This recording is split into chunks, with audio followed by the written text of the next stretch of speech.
Cause your vibe it be different. Can shine in your eyes what I'm missing. Your body Ferrari, but your mind is my interest. You find it, you'll find in the sky. We gon' ride the ecliptic like a Mercury transit. Peace, y'all. Today we're Star Card Astrology, and I'm here to give you your weekend astrology guidance for Saturday and Sunday, August 27th through the 28th of 2022. So please like and subscribe, comment, helps the channel grow. We're trying to get this information out to everybody so they don't fall victim to the fuck shit out there. But let's pop this off. So this morning, about 4:24 a.m. was the new moon exact. So, boom, hold on. Right there. At 4 degrees Virgo. And they both are making a square, that red line, with Mars. Gotta love the squares. It's funny, it's actually making a square. Probably should have left the square. So just off that alone, people will definitely be in their emotions, probably nitpicky, probably a little aggressive over little minor details. They might have issues with petty shit, honestly. Just off that. Mars is a more aggressive planet. It rules Aries. It's always ready to pop off. It's always ready for war. Virgo, and it's in Gemini, where it's about the facts, where it's about more of the details, but the facts and the details that make up the facts, right? And Virgo is also a nitpicky sign that is more involved with the details of the reality, like not necessarily the factual information, but the details of the reality, like the environment that you're actually in. So, if things don't go how certain people want them to, and it could be something very minute, then there can be some type of aggression, conflict that comes up about this. So, and that's for today, right? Because the new moon, when there's a new moon, the energy is stamped until the next new moon. The culmination of the full moon is where we see the results of the new moon, but that energy still remains until there's a new energy that gets stamped again by the next new moon. All right. So that's really, I'm going to say that's kind of what we have to watch out for, or had to watch out for today, even though today's pretty much over, is people just getting caught up in little dumb emotions that, that aren't really a big deal. They could feel like a big deal to some people, but I guarantee that it's not really. Especially with Venus here in Leo, that's opposed Saturn. This red line. This is putting, and this has been putting, because Saturn's retrograde, anything that's opposed Saturn is a harsh energy. It's heavy. It's where we have to learn a hard lesson. So this is a hard lesson about about our relationships, and also our financial situations, and the things that we value the most, because it is in Leo. So this is actually the things that we value the most that come from ourselves, because Leo's about ourselves. Leo's about our love for ourselves that then gets shined out to the world. So Saturn's kind of trying to suppress that, or put this heavy energy on that Venus. It's pulling on it. So there's a push and pull when it comes to the things we value in the relationships, love relationships specifically.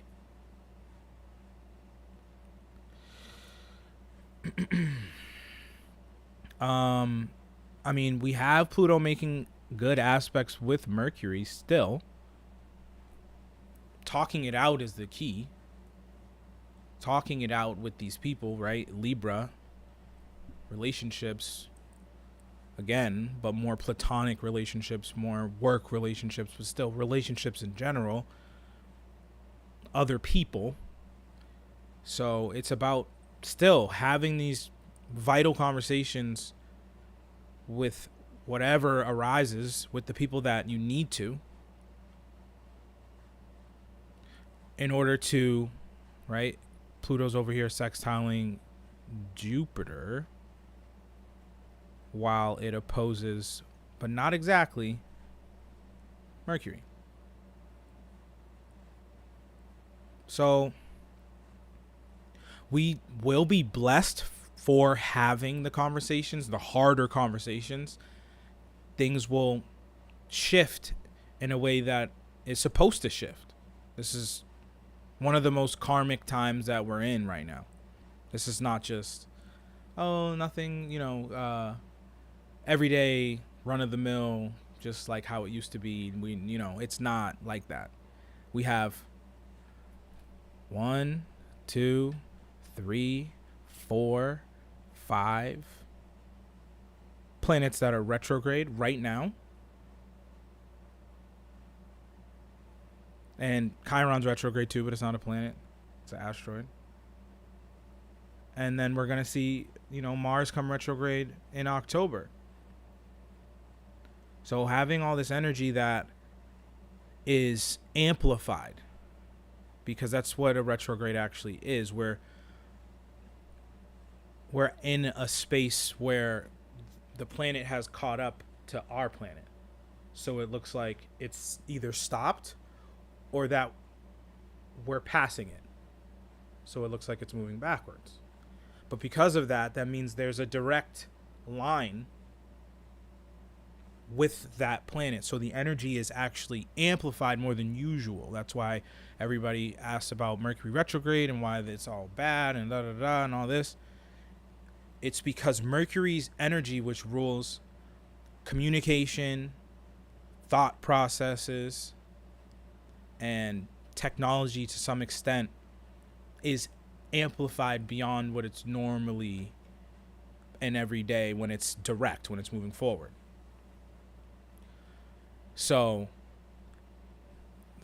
because of that, like we might not think clearly during those times, or we might not communicate properly during those times, or we might have hard drives that get wiped out because, again, we probably weren't thinking clearly, should have did a backup, put something magnet close to it, whatever it is. But that's why they say these things, don't sign a new contract during a Mercury retrograde. Back up your devices before a retrograde, right? With Mercury specifically. But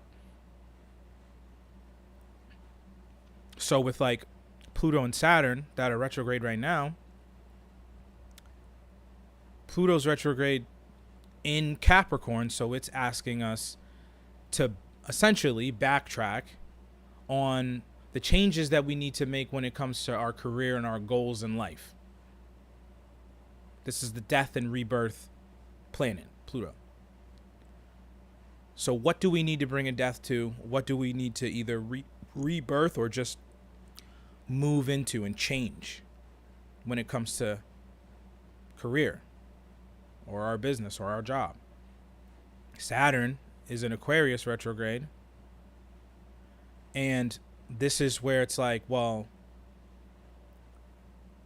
what lessons do we need to learn when it comes to, again, our career, because Saturn rules Capricorn, but also because it's in Aquarius, which used to be its home, but that's ancient astrology. It's kind of like, well, what do we need to learn when it comes to the things that we need to research, right? Because Aquarius is where we do the research. It's where we connect and disconnect with people. So what do we have to cut ourselves off from? That's probably the biggest lesson that Saturn retrograde has been trying to put into our lives right now. And though that's always a heavy, harsh thing to do and go through, because Saturn wants you to learn the hard way. And then Neptune retrograde is like, well, where are we believing in some fantasy that's not real? Neptune and it's at home in Pisces. Pisces is where there's no boundaries. It's that connection to source, to God, that has no limits. So with Neptune retrograde, it's like, well, where are we, like, you know, trying to reach for something that we actually will never be able to obtain? And then Jupiter retrograde in Aries is like, what beliefs do we have about our own ego that we need to reevaluate? So, yeah. So Sunday, I would say, or Saturday, I would say, avoid conflict. Don't get caught up in little petty arguments and stupid shit like that. Like, just, okay, whatever. Just whatever.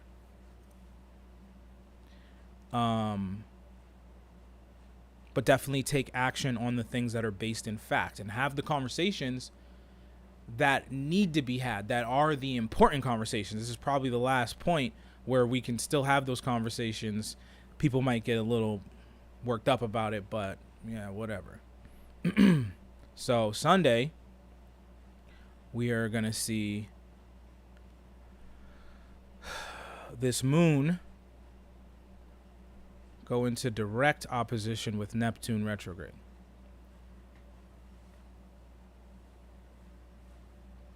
So again, well, not even again, this is where people's emotions can differ from what they actually are idealizing about themselves, right? So they can kind of get caught up in this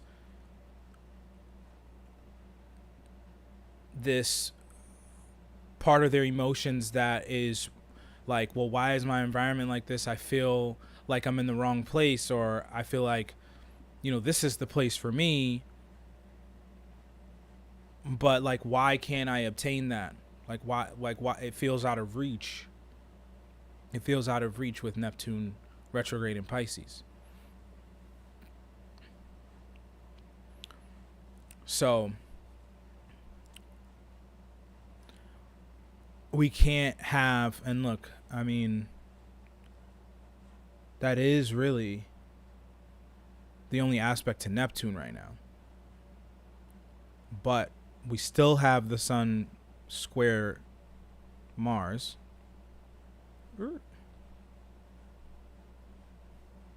Okay.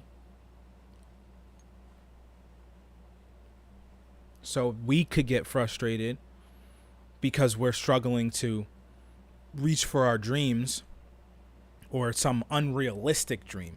If the dream is something that you can obtain, right? If it's like,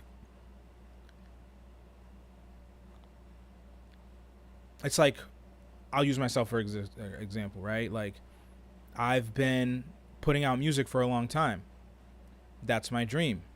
Can I actually obtain success in that dream? Well, yeah, I've been working towards that for a long time and been trying to improve that and upgrade that and facilitate that dream and bring it into actuality for a long time. And there's been work done.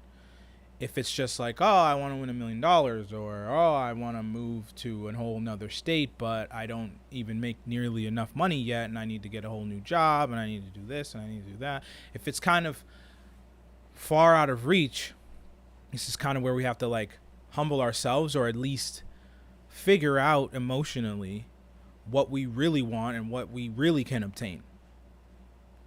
And then we'll feel more fulfilled, especially if we take action, you know, on those things once we figure out the details of how we can get there.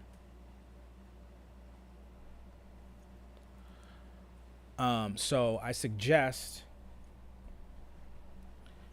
that this is a time where we need to be real with ourselves and what's meant for us and what's not meant for us. And a lot of those decisions are going to be about people and are going to be about our careers. or at least what our goals are in life. What is our destiny in this life?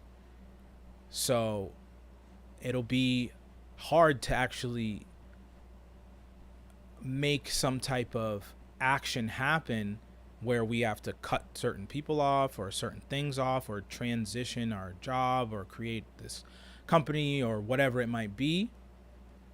But these are kind of the last moments where we need to make those things happen before Mars kind of just sends everything into a whirlwind in the next couple months.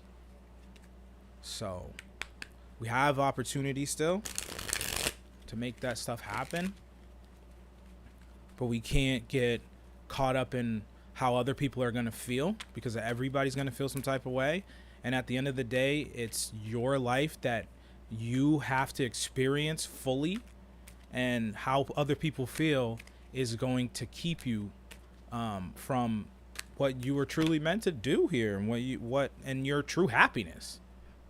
Like, it's your happiness. It's not somebody else's happiness, and your happiness can only come from you, and then other people can add to that. But without your own true happiness, then you're dependent on somebody else for happiness, and then that's where shit gets real sticky and gets bad and doesn't have a solid foundation, because the solid foundation is each of us exemplifying having that foundation of our own true happiness in life. All right, let's see what the card for this weekend is.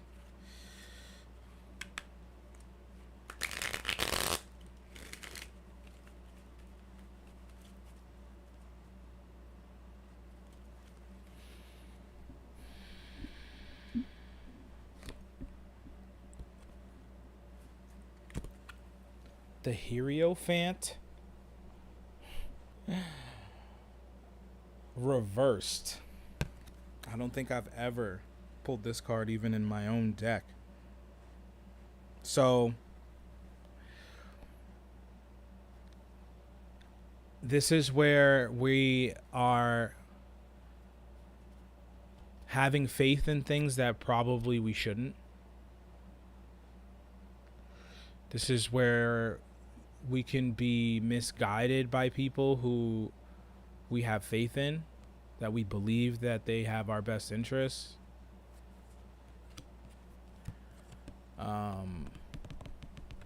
I would say figure out what the truth is, what you actually believe the truth is, and follow that. Follow your own intuition and not